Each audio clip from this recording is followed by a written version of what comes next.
c'est à la personne que Dieu a ordonné. Quand vous écoutez cette personne dans un âge bien spécifique,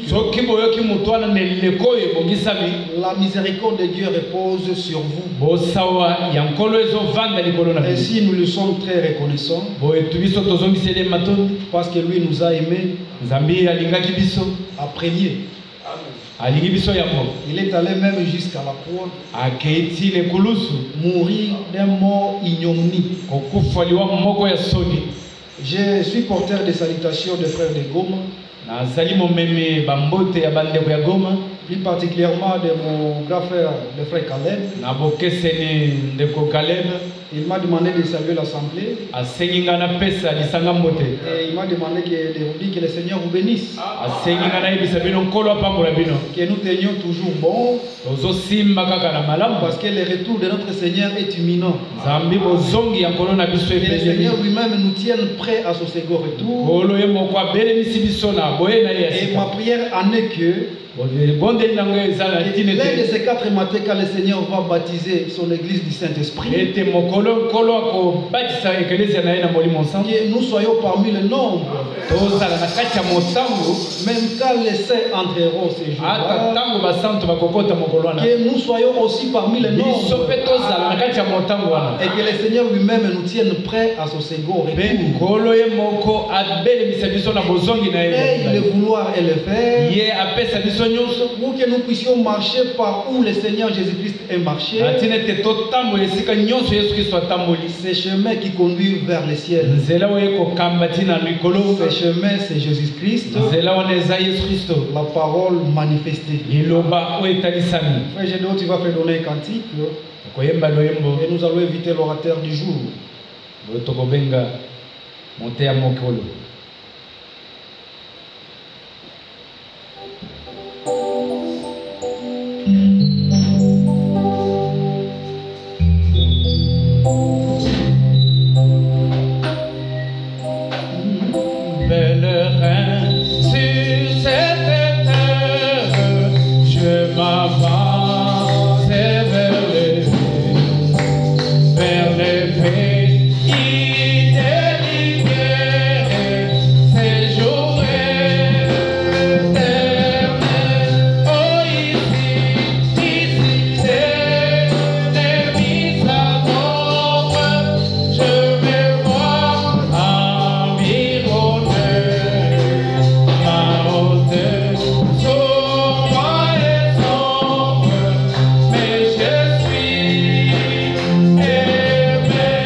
me dit prends courage. Amen. Je suis ton sauveur. C'est Yahweh. C'est l'Éternel qui nous sauve. C'est l'Éternel qui nous délivre. C'est l'Éternel qui nous guérit. C'est l'Éternel qui combat. Amen. C'est le psaume 44. Oh Dieu, nous avons entendu de nos oreilles. C'est le témoignage, c'est David qui chante. Dans sa prière, il dit, Seigneur, nous avons entendu de nos oreilles. Nos pères nous ont raconté les œuvres que tu as accomplies de leur temps.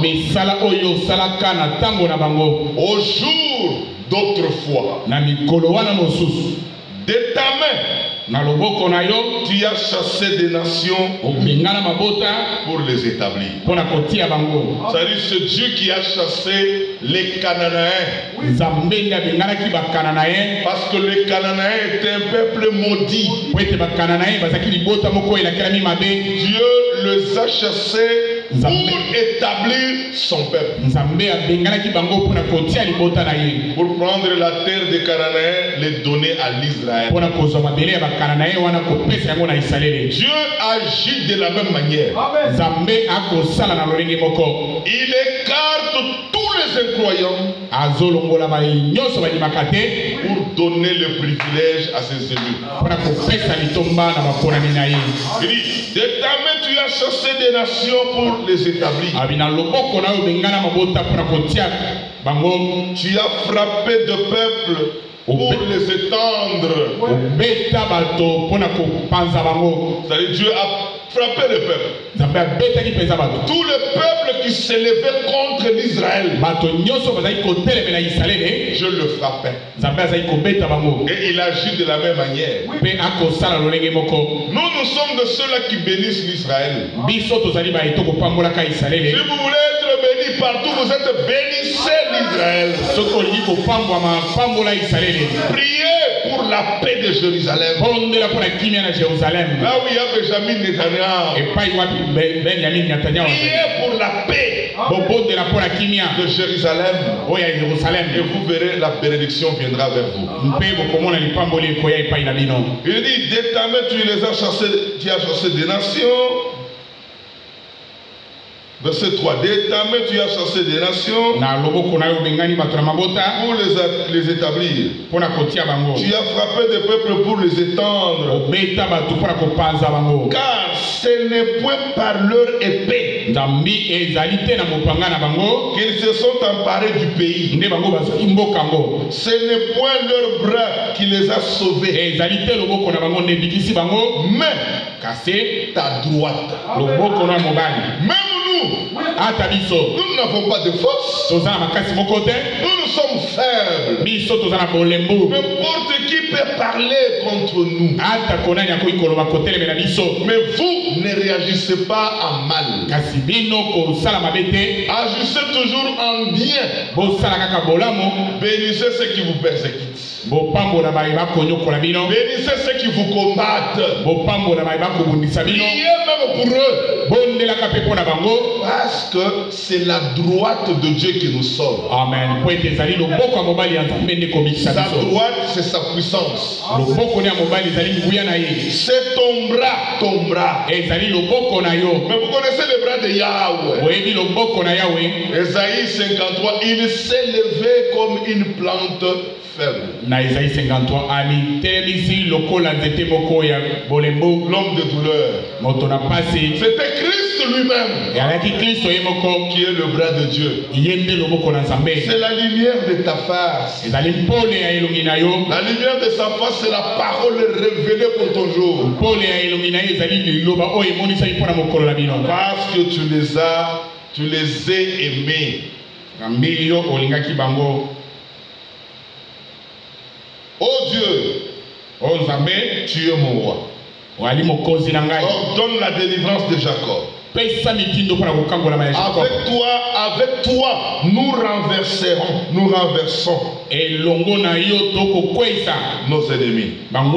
Avec ton nom, nous écrasons nos adversaires. Car ce n'est pas à mon monarque que je me confie. Ce n'est pas mon épée qui me sauvera. Mais c'est toi qui nous délivre de nos ennemis. Et qui confond ceux qui nous haïssent. Alléluia. Amen. Alléluia. Amen. Qui confond ceux qui nous haïssent. Vous pouvez habiter avec quelqu'un, mais tu vois que ce quelqu'un-là ne t'aime pas. Il peut commencer à porter des accusations comme il veut. Mais vous gardez silence. C'est le Seigneur qui combattra pour toi. C'est l'Éternel qui combattra pour nous. Quelqu'un peut te faire du mal. Ne réplique pas ce mal. Toi, bénissez-le. Comprends tout simplement que c'est Dieu seul qui me sauvera. Amen. Amen. Mais c'est toi qui nous délivres de nos ennemis et qui confond ceux qui nous haïssent. Nous nous glorifions en Dieu chaque jour. Amen. Et nous célébrons à jamais ton nom. Amen. Amen.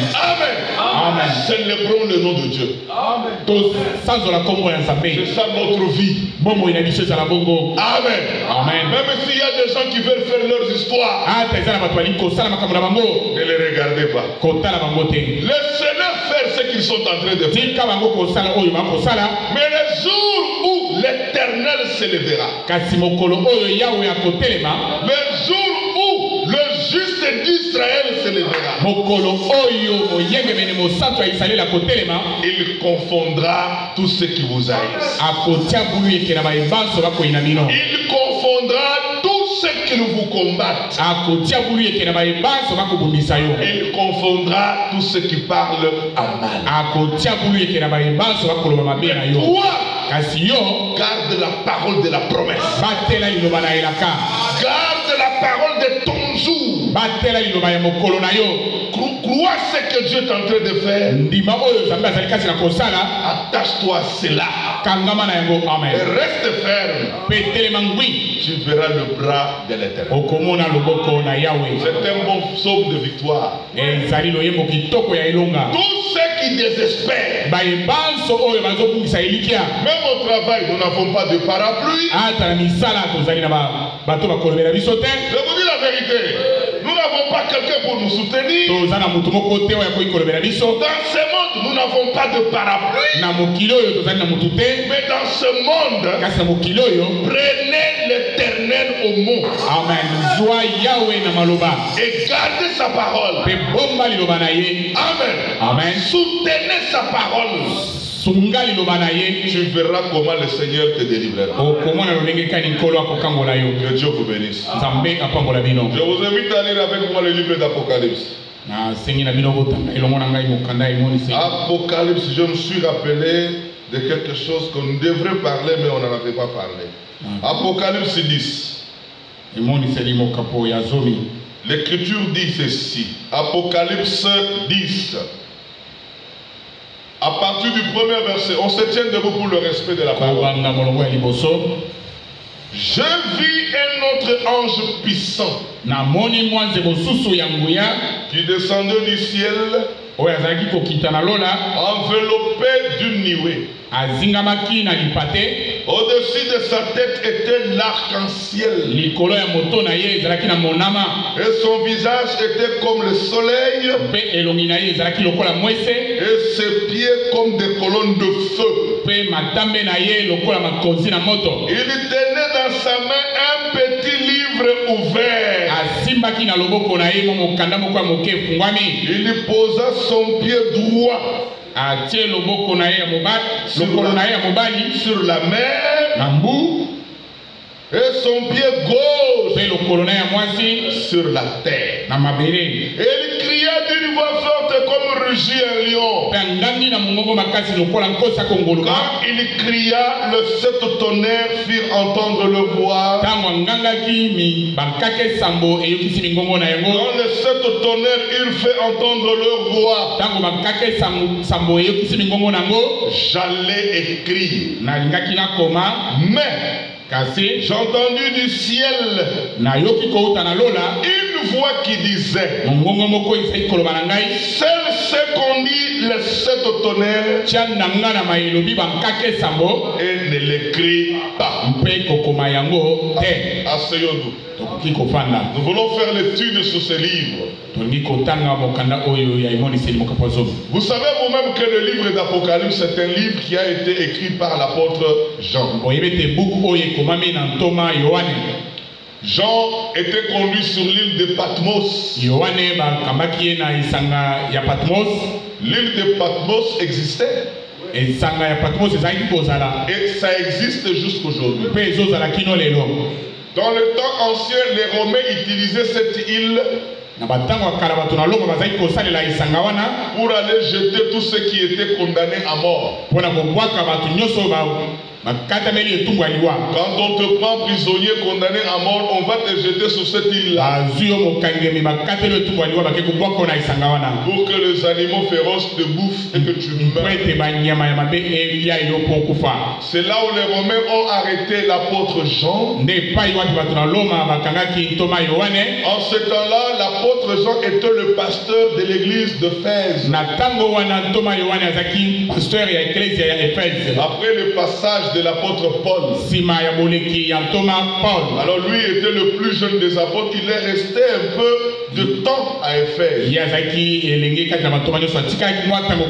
C'est de là qu'il a été arrêté et envoyé sur l'île de Patmos. C'était horrible pour l'apôtre Jean. Parce que en le jetant sur cette île, on avait déjà crevé ses yeux. Le yeux naturel était crevé. Il ne voyait pas naturellement. Mais on est allé le jeter sur cette île pour qu'il meure. Mais Jean n'était pas mort. C'est là le yeux naturel crevé. Mais Dieu lui a accordé le yeux spirituel. Que le Seigneur lui a demandé d'écrire tout ce qu'il avait vu. L'Écriture dit dans l'Apocalypse, tout ce que tu as vu, écris-le. Mettez-le dans un livre avec les yeux crevés. Mais Jean a écrit les livres d'Apocalypse. C'est ce livre d'Apocalypse avec les yeux intellectuels, avec nos yeux naturels, on ne peut pas les comprendre. Il fallait que tu voies avec les yeux spirituels. Et voir, c'est comprendre. Et comprendre, c'est d'être de nouveau par le Saint-Esprit. C'est là que tu vas comprendre le livre d'Apocalypse, qui a été écrit par un homme qui n'avait pas de yeux naturels. Ça, c'est Dieu lui-même. Et vous savez, l'apôtre Jean, quand on a raté à le tuer en le crevant les yeux, on l'a pris. On est allé chauffer l'huile à 100 degrés. On l'a jeté dans le tonneau pour qu'il soit rôti, qu'il soit bien brûlé. Mais il est sorti sain et sauf. Il n'était pas mort parce que Dieu l'a protégé. C'est pourquoi il ne faut jamais accepter d'être protégé par un homme. Il faut être protégé par Dieu lui-même. Si Dieu est avec toi, qu'un homme de la terre ne peut pas s'élever pour te combattre et te vaincre, parce que c'est le Seigneur qui combattra pour toi. Amen. Amen. On nous dit, je vis un autre ange puissant. L'ange que lui a vu était différent de tous les autres anges. Quand vous allez dans Apocalypse chapitre 1, on va prendre d'abord le premier groupe d'anges. Regardez. Apocalypse 1. Le verset 16. Le verset 16.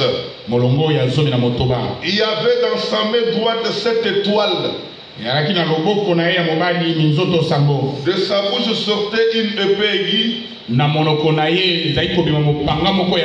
à 2 tranchants. Et son visage était comme le soleil lorsqu'il brillait dans sa face. Amen. Amen. Sur le verset 16, on dit dans sa main il y avait combien d'étoiles? 7. Maintenant le verset 20. Le mystère de cette étoile que tu as vu dans ta main droite.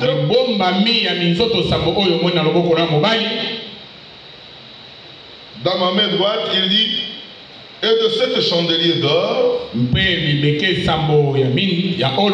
7 étoiles sont les anges. Et les 7 églises, les anges de cette église. C'est ça le premier groupe qui était dans la main de Jésus-Christ. Parce que Jean a vu Jésus au milieu du chandelier.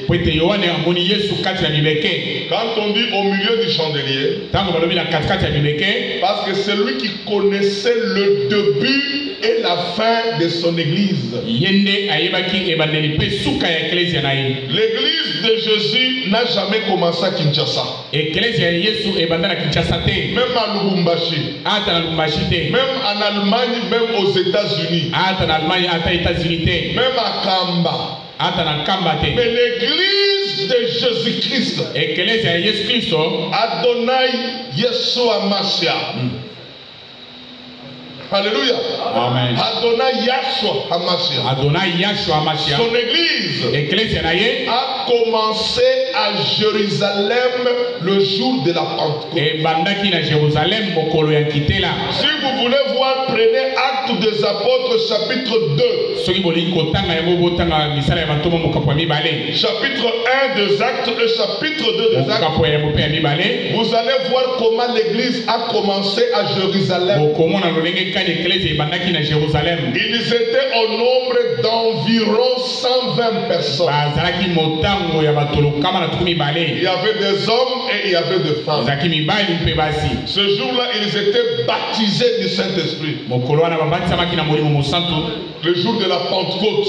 On a appelé la Pentecôte parce que c'était le 50e jour par rapport à la résurrection de Jésus-Christ.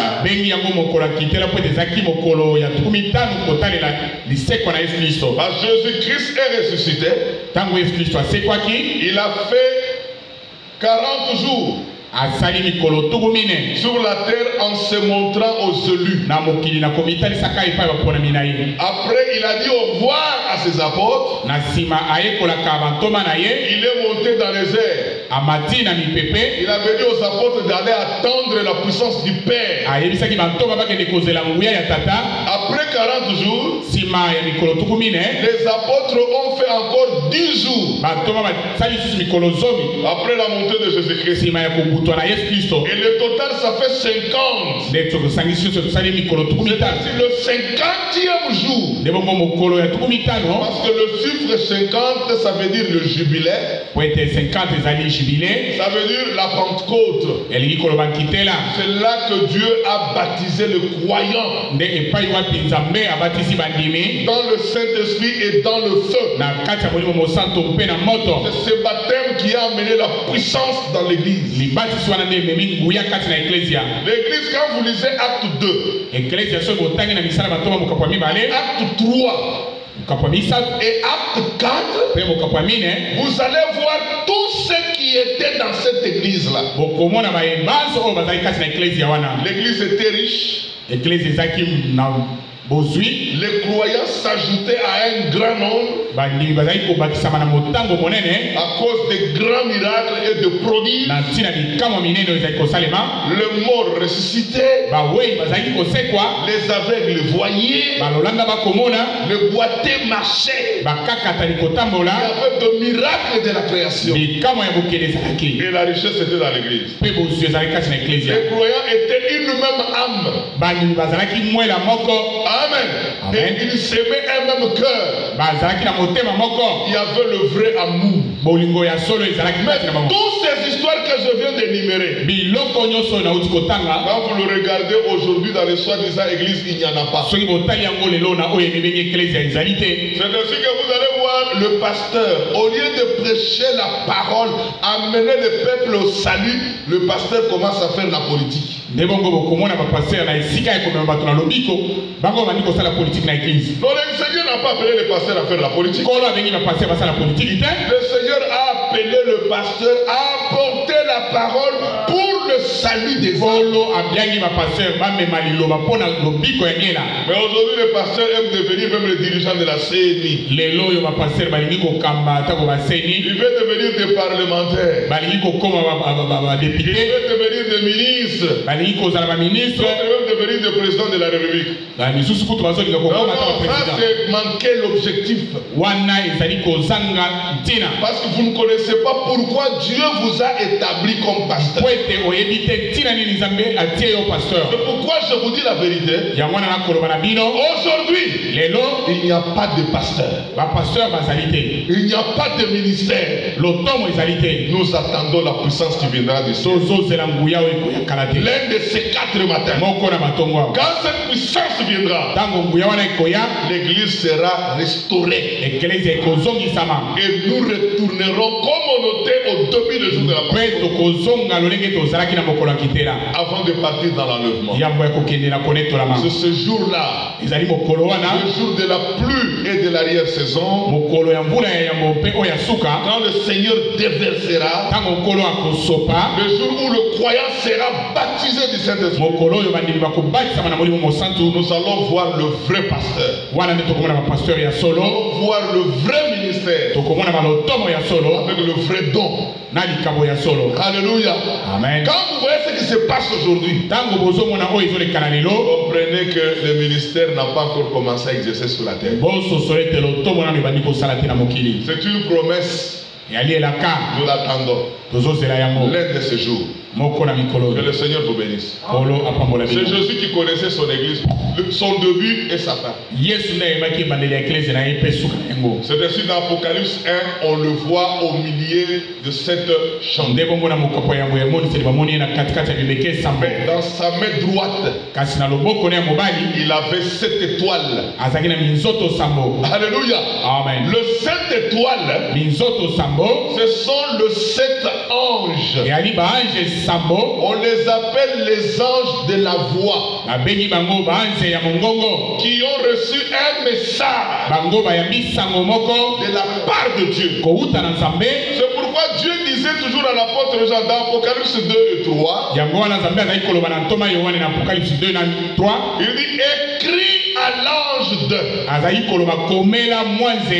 l'église d'Éphèse. C'est le premier ange. C'est le premier envoyé, le premier messager. Écrit à l'ange de l'église de Smyrne. Ainsi de suite jusqu'au dernier ange, qui était celui de l'ange de Laodicée. De l'église de Laodicée. Ils étaient au nombre de 7. Un frère Chamboué, au nombre de 7.